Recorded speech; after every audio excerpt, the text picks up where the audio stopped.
So the Minnesota Vikings might be the most interesting team in all of football. They're 9-2, but coming into the game against New England, they were outscored on the season. They were outgained in terms of yards per play by a whole yard. And against the Patriots, it was nothing different. They had New England two more yards per play than the Vikings. And we know that the Vikings have had some really bad first halves. Kirk Cousins was not good in this first half. Obviously, he had a huge interception. But the Vikings, they come out in the second half of games, especially the fourth quarter, and they make the plays to win. And when you're 9-2 in the National Football League, you're an elite level team. It doesn't matter if you're winning games by 1 point, if you're getting outgained. If you win the game, that's what matters. Against the Dallas Cowboys, we saw an offensive line that had no business even showing up. It didn't show up. It was garbage. It was disgusting. And then against the New England Patriots, against another elite level front. And we were talking about this a couple weeks ago. I was showing you guys the schedule. You know, Cowboys, obviously you've got a team like New England. The Packers are at the end of the year, I guess. But there's some really good rushing teams to the quarterback coming up for the Vikings. But in this game, the offensive line was very impressive. And they did it without one of their best players as well, obviously on the line. But this video, it's not necessarily just about the Vikings, it's about Justin Jefferson. Because as much as I'd like to step here and be like, the Vikings are going to win it all, I still have serious question marks. The defense was horrible. Like it was. Mac Jones, he was slinging the ball down the field, bro. He threw for over 300 yards. I know that. I don't even have to look at the numbers. I know he threw for over 300 yards because I watched the game. And it wasn't necessarily just a deep ball. It was just kind of picking the Vikings apart everywhere. There might be a scheme issue for the Vikings. I'm not necessarily sure. I mean, it's definitely not a health concern. I mean, I know the Vikings are without one of their players on defense, one of their defensive tackles, but that's not why they have issues. But for this one, we're gonna talk about Justin Jefferson because to me, he's what stood out from this game. He's what stood out from every Vikings game. I mean, Justin Jefferson is one of the most valuable players in all of football. And Cooper Kupp, he received an MVP vote last season. He was the first receiver to get one since, I want to say, 1998. This year, I expect Jefferson to get at least one, if not multiple, because what he's done this season is just as valuable to the Vikings as Patrick Mahomes is to the Chiefs. And if you tell me you're wrong, well, that's fine. It's your opinion. But I respectfully disagree. So let's get right into this, right? So through 11 games this season, Jefferson, he has 81 catches for 1,232 yards. If you put that type of pace over 17 games, Jefferson is projected to finish with 125 catches and 1,904 receiving yards. Now, if Jefferson had those type of numbers, I don't really see how he would get an MVP vote. I feel like he's going to have to hit 2,000. Maybe he gets one with those numbers, and if he hits 2,000, he has multiple. I'm not sure, but I feel like Jefferson's going to go over that pace. Like, he's on pace, but Jefferson's only going to keep getting better, especially because the Vikings' offensive line hopefully can continue to turn around against New England. It did a very good job. That was one of the biggest takeaways. Besides Jefferson, obviously, it was the offensive line for giving Kirk time. And Kirk, obviously, it does a good job of getting the ball to Jefferson and getting the ball to Adam Thielen and T.J. Hawkinson. But the offensive line deserves a lot of credit. So, but it's more than just the numbers, bro. Like, in the sense of total yards. I mean, Jefferson, he's caught 73.3% of his targets 15 yards or more down the field. That's the highest mark through the first 11 games of his season since 2000. The next best, Roddy White in 2010, who got 68.8% of his targets. Justin Jefferson is a generational type of talent. And I got a text from my friend who might be watching this video. I doubt it, but he's a Vikings fan. And during the draft, when the Vikings took Jefferson, I told him he was going to be the best receiver in the class because I heard about him on a podcast that I listened to, and I trusted the analyst, and that would be true because Justin Jefferson not only is the best receiver in that entire class. I mean, obviously, Henry Ruggs and Jalen Reagor were in that class, and CeeDee Lamb and some other guys, but I mean, there's no one close to Jefferson. I love me some CeeDee Lamb, but he's nowhere near Justin Jefferson. I mean, CeeDee Lamb's a star in the making. Justin Jefferson's a superstar, X Factor, generational type of talent. I mean, we haven't seen a player like Justin Jefferson since Randy Moss. And let me know if I'm wrong, but I don't see it. And obviously, I'm looking at Christian Darrisaw. He was out for the game against the Patriots, and the line still was able to get it done.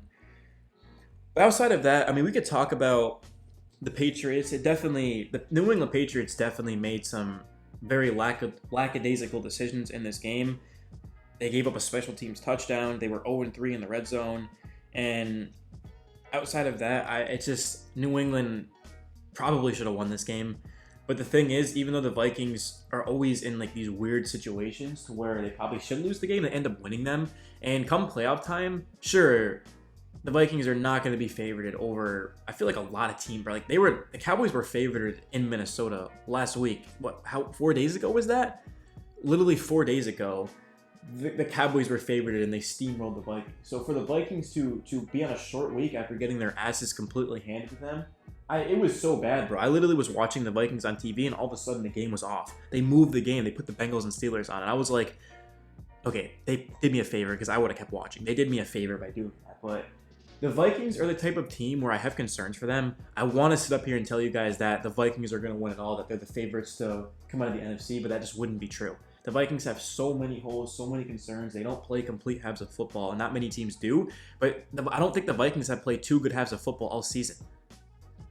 I mean, am I wrong? I don't think they, from what I've seen, I feel like I've watched every game this season. I can't remember a time where the Vikings started the game hot and ended the game hot. It just doesn't happen. It's usually the first half the Vikings suck, and then the second half they end up coming back. Like against the Lions, I remember they were up 10 late in that game, and they end up coming back. The Bears game, the Bears literally almost came back and beat the Vikings. And I know you can, like, again, I know it's kind of frustrating being like, oh, this and that happened, we won the game, but come playoff time, that's not going to slide. You're facing the Eagles, you're facing the Cowboys, you're facing the 49ers, or a team like that. The Vikings, they can't be doing this. They can't be looking like this defensively, and hopefully the offensive line continues to play like this, because there's 2 linemen in particular, both guards, who have been some of the worst, maybe the worst linemen in football. And I know that they're young and have potential, but potential doesn't matter. It's what you actually put out on the field that matters. And the Vikings, they might not ever have a chance at a Super Bowl again in their franchise history like they do now. And that might sound crazy, but the Vikings, they haven't had a winning season since 2019, right? They've had some good teams in the past, but they've fallen short. And I'm looking at the Vikings now, I'm saying you're 9-2. You've got an unbelievable offense. Dalvin Cook I don't think necessarily he did too much, but Dalvin Cook is a top 3 running back in the game. If you were to tell me Dalvin Cook's the best running back in football, I wouldn't even hate it. I disagree, obviously. I had Nick Chubb and Henry and blah, blah, but it's debatable. Dalvin Cook's insane, bro. And then you've got Justin Jefferson, the best receiver in the league. And it feels good to say that because I always hyped up Jefferson even before he actually took the field. And he actually wasn't even... The thing is, Jefferson just lines up everywhere, bro. That was the Vikings' issue when he first got there, was they didn't know how to utilize him. A lot of that has to do with that. If they had Kevin O'Connell, it would have been different. But finally, a couple weeks in, Jefferson, they start using him right, and he's going off. But the thing about it is, you also have Adam Thielen. You've got Kirk Cousins, who is definitely an above-average quarterback. I feel like Kirk is going to have to play much better. It's not necessarily fair to expect Kirk to be making certain types of plays, but I feel like he has to.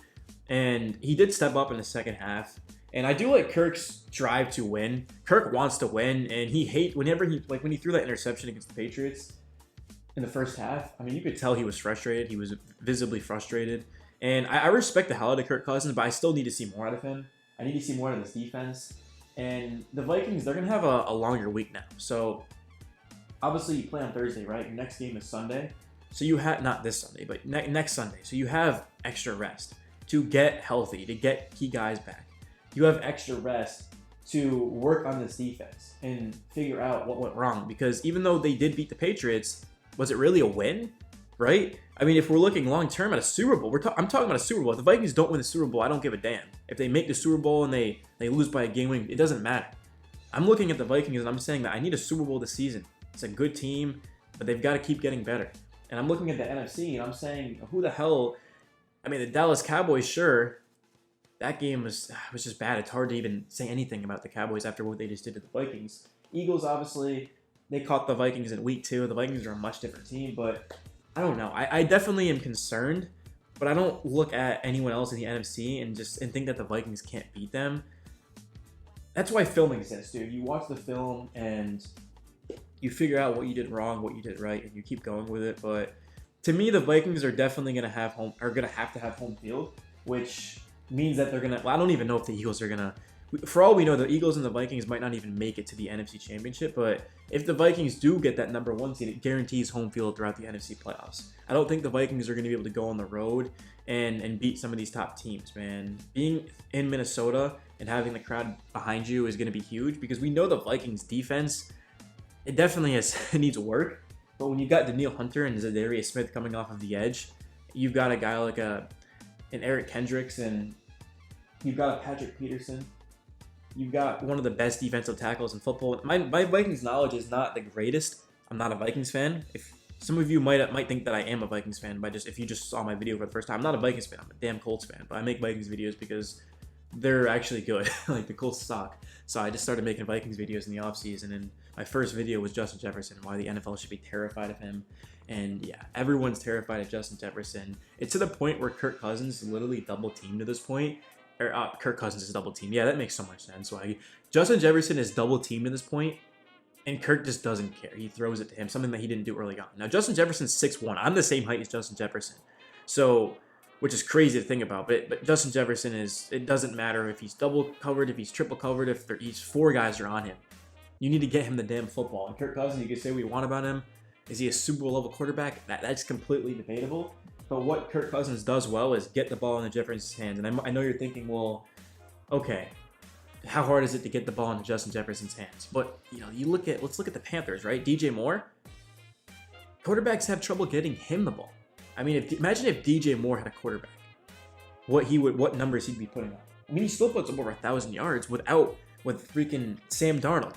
And this season, don't even know. I don't think he will. Last time I looked, he wasn't on pace for that, but who knows? But PJ Walker and these boys, I mean, yeah, so having a quarterback like Kirk Cousins might not seem the greatest, but it's actually a pretty big deal. Pretty big deal, but I'm signing out, guys. I did not want to talk for 12 minutes here, but I did, and I'll see you in the next one. Later.